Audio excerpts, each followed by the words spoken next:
Hello everybody, welcome to the Daily Sip. My name is Oliver and my mission is to make you excited about organic Japanese green tea. And today what we're going to dive into is, as you can already see, we go into the several brewing of a tea, and we're going to dive into the brewing, or how many times can you actually brew a Gyokuro.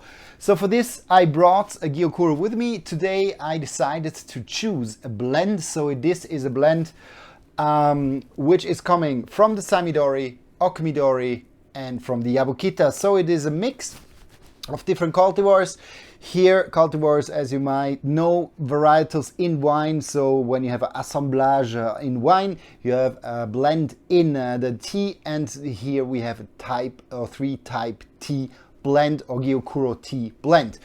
When we just look at the leaves, we see Gyokuro, as always, very dark, very fine, very kind of intense dark green leaves coming from the shading of this tea. This tea is shaded for 20 days, giving it a sweet, savory brewing, and also allowing to brew this tea over several steepings. And this is actually what I want to do. I want to brew this tea up to 6 times with my Japanese Kyusu, which I brought with me today. So there are some also some tea kind of teapots which are especially dedicated to green tea, which is the Gyokuro. So you have the Hohin is one, or the Shiburidashi. This is another one, but today we're gonna use just a simple Kyusu. So if you only have this and you're not as deep diving into Gyokuro itself, but you would like to drink it from time to time, you can easily do it with a normal Kyusu, a normal Japanese teapot. So let's directly dive into it. So brewing Gyokuro is very simple. You use the teapot itself. I'm gonna use a little bit of water, so I'm not using too much water. I have here 5 grams of leaves, which I put into the teapot, and I'm not gonna fill it up a lot. So here we talk around 50 milliliters of water to just have quite an intense brewing. First brewing, let it sit there for 2 minutes, and the consecutive brewings, they will be shorter. So here we talk about 20 seconds. But let's talk a little bit about the blend itself. So it's a Samidori, Okumidori, and Yabukita. Yabukita the most spread. Also kind of a broad spectrum tea, which shows you a little bit of a yesterday, for example, I did a comparison between a Yabukita single cultivar versus a Samidori single cultivar Gyokuro. So today I have a blend of Yabukita, Samidori, and Okumidori, and the Yabukita has a nice broad spectrum coming from a kind of a sweetness, a little bit of savoriness, then having also quite a green, so a little bit of an edamame flavor sometimes, and also quite surprising, sometimes a little bit of a refreshing note, a little bit of a citrusy note, and some people feel there's a little bit astringent. Okumidori, very round, very full bodied, so giving, I expect it gives the tea quite of a full flavor profile, and the Samidori bringing a lot of this umami flavor profile, umami nuttiness a little bit as well, which is coming in from the Samidori. I don't put the lid on when I brew the tea, so I only leave it open. I just have a look how beautifully the tea leaves unfold, and then I'm gonna go into the pouring. So I just waited here 2 minutes, so now the first brewing is ready. So you can see I'm not using a lot. Then we're just gonna try to get all the water out.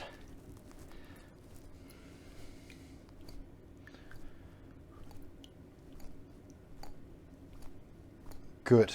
This is number 1. Now let's go into number 2. Similar amount of leaves. Similar amount, sorry, of water I meant. So we're just gonna leave it in for 20 seconds. Leave it open, have a look as well. It's already here. Quite a beautiful sweet taste which I'm getting. Then I can use this already to do the second. Number 2. We see a little bit of a difference already, so I'll show it to you later.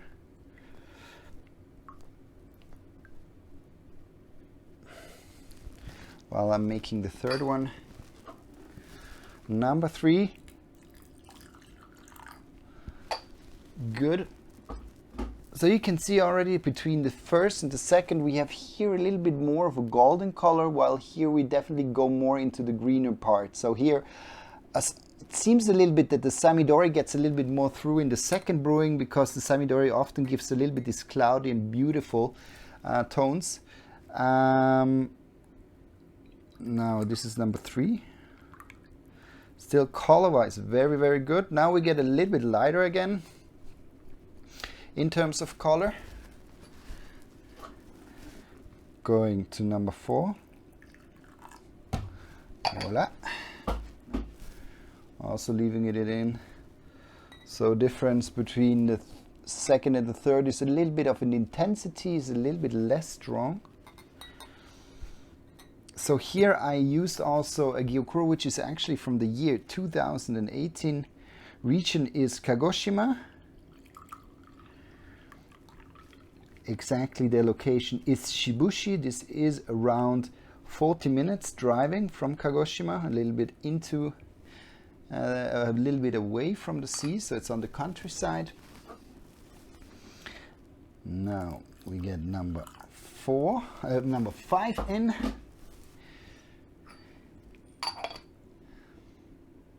Now Mr. Sakamoto, the farmer, he's actually doing it with his brother. Him and his brother, they have a 4-acre farm doing organic Gyokuro since 1985. So they started very, very early. They're slowly getting a little bit older, but they have the youngsters which are coming with them. So the sons, they're also very active in the farm. So both of them, they already have a good succession plan, which is not often the case. When you visit farmers, often these are elderly people, and the youngsters, they're more drawn to the city, more drawn to experience life in the city and try to earn their money there. Sometimes they return, like Mr. Fujisako, one of our farmers. He actually decided with 30 to come back because he didn't like the city life and he couldn't identify with. So sometimes you also have the effect that they're coming back. So I have a little bit of a green resting flavor, but not too strong. So good. So I have a little bit of a green flavor still resting. There's some sweetness, but I guess I brewed this pretty good. I think you can see all the glasses. So when we just the first and the last one, so you can still see that the brewing still gives a good color. So this is number 1, this is number 6, and you can really see that the Gyokuro lasts, at least color-wise, but now I'm really interested how the taste difference is. So I will guide you through these 6 different steepings. Let's have a look how taste-wise, how they actually are. So number 1.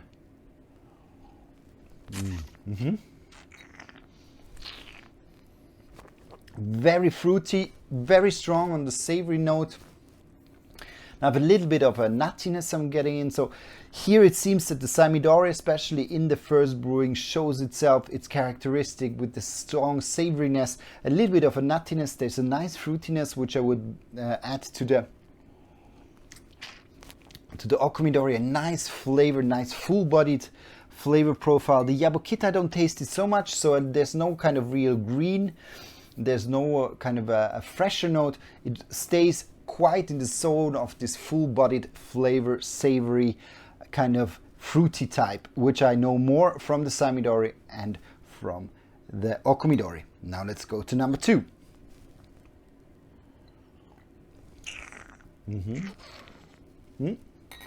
And I have much more of the grassy flavor coming through. So the change from the first to the second is that I have a kind of a more of a more vegetal side of the tea. There's a little bit of a tingling, so I feel the Yabukita a little bit getting through more with this tingling on the top of the tongue. There's a slight freshness and there's more of a green flavor profile.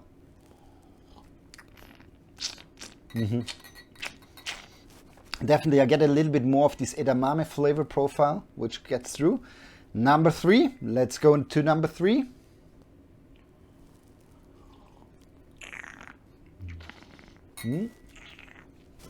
So the tingling goes a little bit back. It's much softer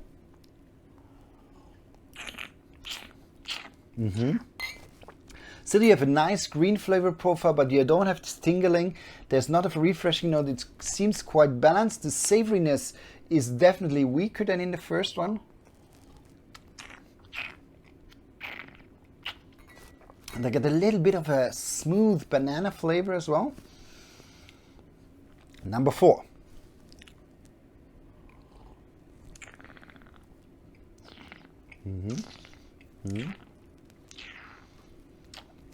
Still quite savory, so the savoriness comes a little bit back. Let's see. There's a little bit more acidity in number 4.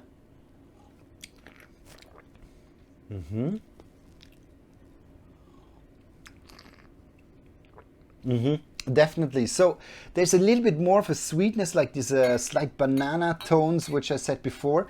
They're kind of covering a little bit this acidity, and the acidity number 4 gets through a little bit more. Savoriness is quite weak now, so we're talking more about the kind of a sweet green, but a slight acidity. Okay, now let's see number 5.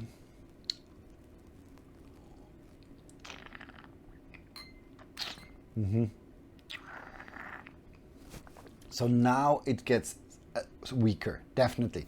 So up until I would say number 4, you have quite a good, quite an intense flavor profile. Here clearly savoriness, very strong, very, very flavorful. Then here a little bit of these grassy tones, a little bit of refreshing tones. Then third was a little bit with this banana.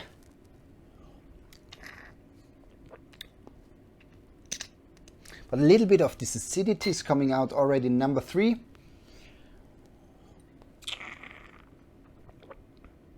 And number 4, okay. So here definitely I have a little bit more of this acidity, here a little bit more sweetness. So you start with quite a savory taste profile, then you go over into kind of a little bit more of a greener flavor profile, a little bit of a fruitiness is coming in, also some nuttiness. I'm getting, then 3 is kind of nicely going into the sweetness, but showing also a little bit of acidity. Number 4, the sweetness goes down a little bit, leaving a little bit more space, kind of this a little bit refreshing, a little bit tingling flavor profile. Let's see number 5 in comparison number 4. It gets softer. So here you get a little bit of this kind of nearly a little bit of bitter tones with it, and they start also to diminish a little bit more. But I have to say, I think number 3, 4, and 5 are definitely closer together than number 1, 2, and 3. So here you really have like a nice voyage where you're coming from the savory taste notes, then going more into a little bit of a grassy sweetness. Here the grassiness goes a little bit down, giving space for a little bit more of this bit kind of slight bitterness, but still being quite on the fruity side with a little bit of this hint of banana. Here a little bit more of this acidity, which is losing itself again in number 5.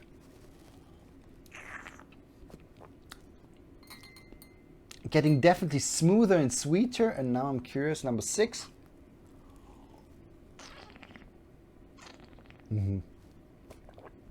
And here slowly the tea starts really to disappear. So you can easily do 6 brewings with this one. The last one is already quite weak. What Japanese people sometimes do, which I didn't do now, is that the last brewing you can hit it a little bit harder with a little bit of a higher temperature. So here you can really go up even to either boiling water or to 80 or 90 degrees. Normally I use 60 degrees Celsius, so 140 Fahrenheit, just from one brewing to another. But here with the last one you can definitely kick it a little bit, and then you get more of the catechins out and you have more astringent, but then you really get all the flavor profiles of the Gyokuro. And we have big differences between 1 and 3. 3 to kind of 5 are quite similar. Here we are a little bit more sweet, more acid. Here a little bit more balanced. So it kind of seems that number 5 is nearly kind of the middle between 3 and 4, and then number 6 is getting a little bit watery, which you can hit then a little bit with a kick by brewing it with hot or even boiling water. So this could be something you could do in the end. So still a good quality green tea can hold for several brewings, and here I just did 6. I think more you couldn't do because then it's just getting more watery, but definitely 6 with this Gyokuro are absolutely possible. Good. I hope you liked this one. I guided you a little bit through the different steepings, through the different taste profiles. And now let me know if you ever take a tea and you go over 6 brewings, or how you brew your tea. I'm very curious to know. Leave me a comment below, or just write me up wherever you can find me. And thanks a lot for watching. I hope you liked this one here, and I guess I see you soon. Thanks a lot. Bye bye.